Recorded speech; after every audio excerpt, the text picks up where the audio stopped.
মঙ্গলবার সকাল ১১টায় যশোর ২৫০ শয্যার জেনারেল হাসপাতালের প্রশাসনিক ভবনের সামনে নার্সিং ইনস্টিটিউট এবং মিডওয়াইফারি পরিচালক এবং বাংলাদেশ নার্সিং ও মিডওয়াইফারি কাউন্সিলের প্রেসিডেন্ট রেজিস্ট্রার পদ থেকে প্রশাসন ক্যাডার অপসারণ করে উচ্চশিক্ষিত দক্ষ নার্সদের পদায়নের দাবিতে পতাকা মিছিল কর্মসূচি অনুষ্ঠিত হয়েছে।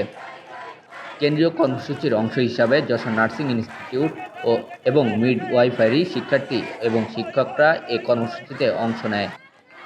কর্মসূচিতে বক্তব্য রাখেন বিএনএ যশোর জেলা শাখার সভাপতি মোফাজ্জল হোসেন, যশোর জেনারেল হাসপাতালের senior staff nurse Tahmina, nursing instructor Arjina Khatun, Jannat Ara প্রমুখ।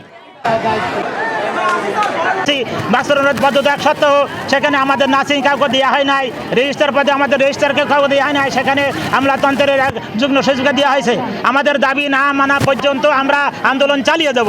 সামনে যতদিন আছে নার্সিং একটা বড় মেহৎ পেশা, বাংলাদেশের বিশ্বের সমস্ত জায়গায় বাংলাদেশের নার্সের সবথেকে বেশি মূল্যায়ন।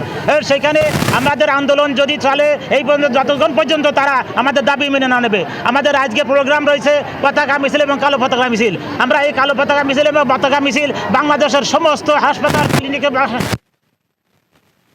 চলছে, আর এই আন্দোলন অব্যাহত থাকবে যতক্ষণ পর্যন্ত আমাদের জায়গা পর্যন্ত না যেতে পারবো।